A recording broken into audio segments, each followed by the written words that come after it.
সারা দুনিয়া জুড়ে এই ঘটনাকে চিহ্নিত করা হবে ডক্টর ইউনূসের সরকারের একটা ব্যর্থতা হিসেবে। এই ঘটনা তো আওয়ামী লীগকে কিছুটা মাইলেজ দিবেই, যে ভাঙবে। এটাকে আদালতে কোনো আদেশে ভাঙা হয়েছে? তাহলে এটা ভাঙতে পারে কেউ? সরকার ফেরানোর চেষ্টা করছে? করে নাই তো। নামে মাত্র কয়েকজন আর্মি এখানে দাঁড়াইছিল, তারা পরে দর্শক হয়ে গেছে। এটা আমরা দেখছি, সবই তো আমরা লাইভে দেখলাম। তাহলে হলোটা কি? তাহলে সরকার নিজেদের মানে তারা যে ক্যাপাবেল নয় আইন শৃঙ্খলা রক্ষা করার ক্ষেত্রে, এটা তারা আরেকবার এখানে নগ্নভাবে প্রমাণ হয়েছে। আর সারা দুনিয়া জুড়ে আজকে ইন্টারন্যাশনাল মিডিয়াগুলি আপনি যাগুলি পড়েন, আমি কয়েকটা তো পড়লাম, সারা দুনিয়া জুড়ে এই ঘটনাকে চিহ্নিত করা হবে ডক্টর ইউনূসের সরকারের একটা ব্যর্থতা হিসাবে। বলা হবে এটা আলটিমেটলি ডক্টর ইউনূস এদেরকে প্রশ্রয় দিচ্ছে। এটা ডক্টর ইউনূসকে সারা দেশের পৃথিবীতে সম্মানিত করবেন, উনি যতই রিসেট বাটন টেপাটিপি করুক না কেন, কিন্তু কাজ হবে না। আপনি কি মনে করেন, মানে এই দায়টা সরকার নিলই বা কেন? মানে এটা তো আমি মনে করি যে এটা আমার ক্ষুদ্র বুদ্ধিতে কুলায় না, আমি এটা বলতে পারবো না, আমি হিসাবে মিলাইতে পারি না যে এটা করে। আমি তো প্রথমে বললাম কি লাভ হয়েছে, কার লাভ হয়েছে বলেন তো আপনি আমাকে? একটা জিনিস দেখেন, কার লাভ হয়েছে? যে লোকটা একটা দরজা দেখলাম ভাঙা দরজা নিয়ে যাচ্ছে, যে দরজাটা নিয়ে গেছে তারও কোনো লাভ হয় না, কারণ দরজাটা নিয়ে সে কোথায় রাখবে? ওটা সে কোনো কাজেও লাগাতে পারবে না। কার লাভটা হয়েছে এটা আপনি আমাকে বলেন? কারো লাভ হয়নি। সারা দুনিয়ার কাছে আমাদের কাছে আমরা কীভাবে এখন হলাম? ভাই এখানে বিনিয়োগ আসবে, বিদেশি বিনিয়োগ আপনার লাগবে না, টাকা লাগবে না আপনার, আসবে না তো। আমরা একটা নিয়ন্ত্রণহীন সমাজে পরিণত হলাম। এই সরকার কোনো কিছু আইন শৃঙ্খলা নিয়ন্ত্রণ করতে পারে না, এটা আরও একবার সারা দুনিয়ার কাছে প্রমাণ হলো। পাবলিকের রোষ ওনার বিরুদ্ধে ছিল, উনি সকল ক্ষেত্রে উনি মানুষকে কষ্ট দিয়েছেন, মানুষকে পেইন দিয়েছেন। তো মানুষ তার উপর ক্ষুব্ধ ছিল, পালিয়ে গেছেন। 6 মাস পরে উনি আনুষ্ঠানিকভাবে একটা প্ল্যাটফর্মে কথা বলছেন। বেসিক্যালি উনি দেশের মানুষকে লক্ষ্য করে বলছেন, উনি ছাত্র থেকে দেশের মানুষকে লক্ষ্য করে বলছেন।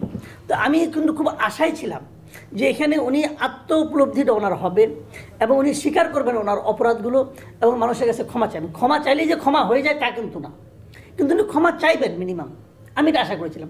ওনার ক্ষমা চাওয়াটা উচিত ছিল কেবল ওনার জন্য না। এই দেশে আওয়ামী লীগের বহুত নেতাকর্মী আছে, প্রত্যন্ত অঞ্চলে আছে, তৃণমূলে আছে, কিন্তু তারা কিন্তু এই 6 মাসে মানুষের সঙ্গে অনেকটা কিন্তু ধীরে ধীরে মিশে যাচ্ছিল। তাদেরও তো একটা জীবনযাপন আছে। আপনার কোটি কোটি মানুষকে তো স্বাভাবিক জীবনযাপনে বাইরে রাখতে পারবেন না, তাহলে তো ভাই দেশ উন্নত হবে না। আপনি প্রতিশোধ নিতে পারবেন, কিন্তু দেশ তো সামনে থেকে অগ্রসর হবে না। কাজে সে লোকগুলি কিন্তু মিশে যাচ্ছিল এবং তারা নরমাল অবস্থায় আসছিল। তো আমি ভাবছিলাম যে এটাকে আরও বেগবান করার জন্য উনি হয়তো নিজে এই দেশের মানুষগুলির কথা, ওনাদের নেতাকর্মীদের কথা ভেবে উনি মানুষের কাছে ক্ষমা চাইবেন। উনি ওনার এমনও হতে পারতো যে উনি ওনার বলতেন যে আমি সভাপতি পদত্যাগ করছি, আওয়ামী লীগ নতুনভাবে গড়ে উঠুক, এই ধরনের কথা উনি বলবেন। এটা কিন্তু আমার একটা ধারণা ছিল, কারণ একজন পলিটিক্যাল লিডার যিনি, তার এরকমই হওয়া উচিত। আপনি বিদেশে দেখবেন কোনো পলিটিক্যাল পার্টি যখন ক্ষমতা থেকে নেমে যায়, ওই পার্টির লিডারে কিন্তু পদত্যাগ করে, নতুন লোক এসে কিন্তু দায়িত্ব নেয়। কারণ এটা প্রমাণিত হয়েছে তুমি ক্ষমতায় থাকতে পারো না, মানে তোমার পলিসি ভুল, এটাই প্রমাণ করে তুমি যোগ্য না।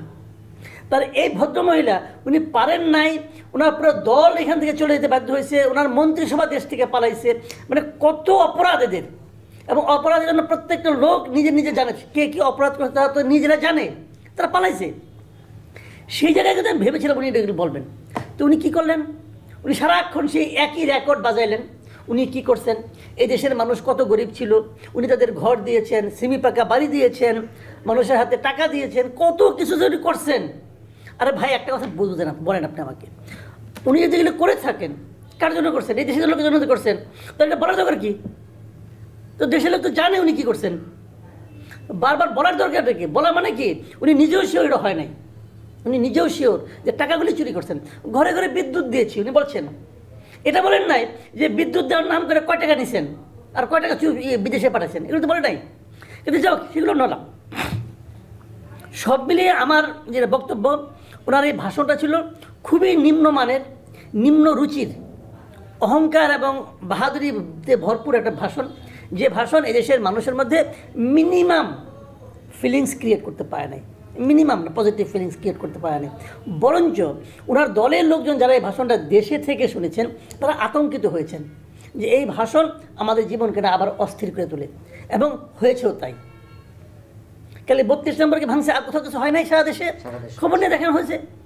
তার মানে উনি নিজে যখন আরামে আছেন, রাষ্ট্রীয় অতিথি হিসেবে আছেন, কিন্তু এখানে এই দেশের আওয়ামী লীগের নেতাকর্মীদেরকে উনি জীবনটাকে আরও দুঃসহ করে তুলছেন। আমি আওয়ামী লীগের নেতাকর্মীকে বলবো যে ভাই, আমি যতটুকু বুঝি আমার কমন সেন্স দেওয়া, যে আপনারা যদি প্রকৃত এই দেশের রাজনীতি করতে চান তাহলে এই শেখ হাসিনাকে ছাড়েন। শেখ হাসিনা বাংলাদেশ আর ব্যাক করতে পারবে না, এটা অতীত গণ কেস।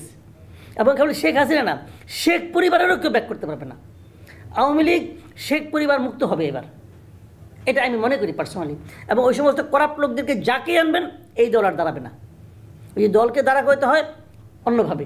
এবং আরেকটা কথা বলে শেষ করি, যে কালকে যে ঘটনাগুলো ঘটেছে আমি মনে করি তার উস্কানি কিন্তু শেখ হাসিনার এই ভাষণ দেওয়ার যে ঘোষণা তার মধ্যে রয়ে গেছে।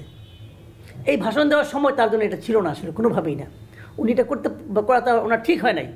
উনি যদি আসলেই দেশকে ভালোবাসতেন, উনি যদি আসলেই দেশের জন্য কিছুটা মানে ভালো চাইতেন, তাহলে এই ধরনের সকালে না আগের দিনই বুঝে দেখলাম, আমি নিজেও দেখেছি সোশ্যাল মিডিয়া, এই যে ধানমন্ডি 32 উপলক্ষে বুলডোজার মিছিল সে সকালে দিয়েছে ওরা, আর রাত 9টায় কর্মসূচি পালিত হবে বুলডোজারের ছবি টবি। আচ্ছা, বুলডোজার জিনিসটা কি? বুলডোজার আপনার বাড়িতে বুলডোজার কটা আছে ভাই? এটা কি মানুষের ঘরে ঘরে থাকে যে আমরা রান্নাঘরের পিছনে একটা বুলডোজার রেখে দিলাম? এরকম হয়? এই বুলডোজারটা কার? বুলডোজারের মালিক কে? আমি যতটুকু শুনেছি এই বুলডোজারের মালিক হলো ঢাকা সিটি কর্পোরেশন। তো সেই বুলডোজারটা এখানে আসলো কী করে? কে নিয়ে আসলো?